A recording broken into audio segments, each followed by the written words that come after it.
fratelli e sorelle, buongiorno. Chers frères et sœurs, bonjour.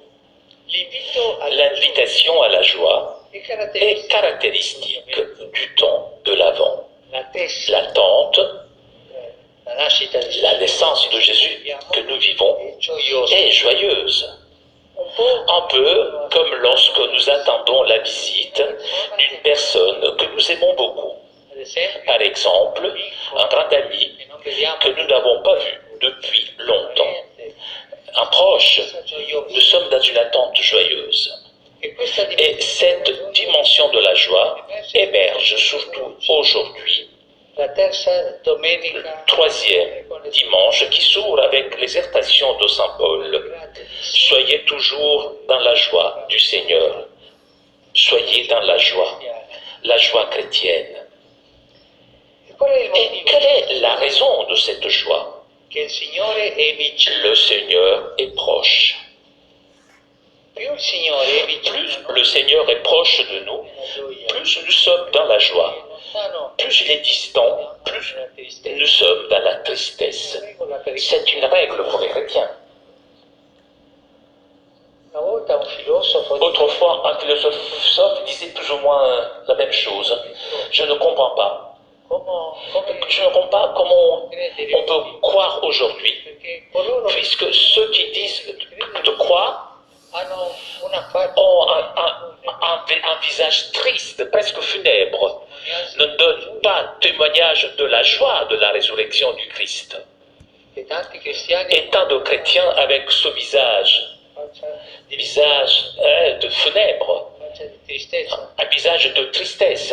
Mais le Christ est ressuscité, le Christ vous aime, et toi tu n'es pas heureux. Il faut penser à cela. Et disons-moi, est-ce que je suis heureux puisque le Seigneur est proche de moi, puisque le Seigneur m'aime, et puisque le Seigneur m'a racheté? L'Évangile nous présente aujourd'hui le personnage biblique qui, à l'exception de la Vierge et Saint Joseph, a été le premier et a vécu l'attente du Messie et la joie de le voir arriver. Nous parlons naturellement de Jean le Baptiste. L'évangéliste le présente de manière solennelle. Il y eut un homme envoyé par Dieu. Il est venu comme témoin pour rendre témoignage à la lumière. Le Baptiste est le premier témoin de Jésus, par la parole et le don de la vie. Tous les évangiles sont d'accord pour montrer comment il a accompli sa mission en désignant Jésus comme le Christ, l'envoyé de Dieu promis par les prophètes. Jean était un leader à son époque. Sa renommée s'était répandue dans toute la Judée et bien au-delà, jusqu'en Galilée. Mais il ne céda pas même un instant à la tentation de se faire remarquer. Il orientait toujours l'attention vers celui qui devait venir. Il disait: c'est lui qui vient derrière moi. Je ne suis pas digne de délier la courroie de sa sandale. Toujours en montrant le Seigneur, comme la Vierge Marie, toujours qui montrait le Seigneur.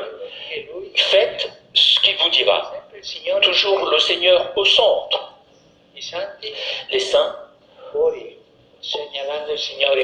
qui montrent le Seigneur, et celui qui ne montre pas le Seigneur n'est pas un saint, Voici la première condition de la joie chrétienne: se décentraliser et mettre Jésus au centre. Ce n'est pas une aliénation, parce que Jésus est effectivement le centre. Il est la lumière qui donne tout son sens à la vie de chaque homme et femme qui vient dans ce monde. C'est le même dynamisme d'amour qui me conduit à sortir de moi-même, pas pour me perdre, mais pour me retrouver pendant que je me donne, pendant que je cherche le bien de l'autre. Jean-Baptiste a parcouru un long chemin pour rendre témoignage de Jésus. Le chemin de la joie, ce n'est pas une promenade. Il faut du travail. pour être toujours dans la joie. Jean a tout quitté depuis son plus jeune âge pour mettre Dieu au premier plan, pour écouter sa parole de tout son cœur et de toute sa force. Jean, il se retira dans le désert, se dépouillant de tout ce qui était superflu, pour être plus libre de suivre le vent du Saint-Esprit. Bien sûr, certains traits de sa personnalité sont uniques. Ils ne sont pas accessibles à tout le monde, mais son témoignage est paradigmatique pour quiconque veut chercher le sens de sa vie et trouver la vraie joie.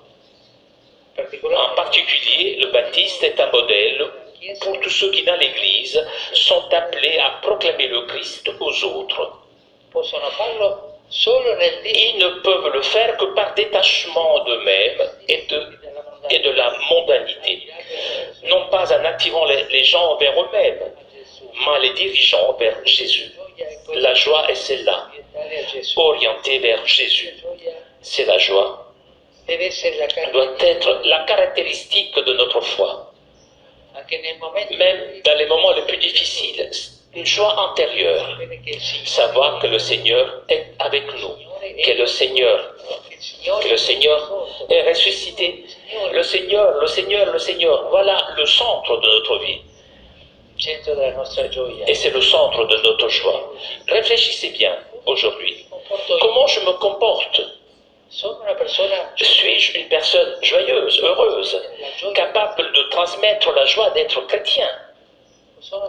Oh, je suis toujours comme ceux qui sont tristes, comme je viens de dire, des gens qui semblent être à une veillée funèbre. Si je n'ai pas la joie de ma foi, je ne pourrai pas témoigner. Et les autres diront, si la foi c'est d'être triste, ben alors je préfère ne pas croire.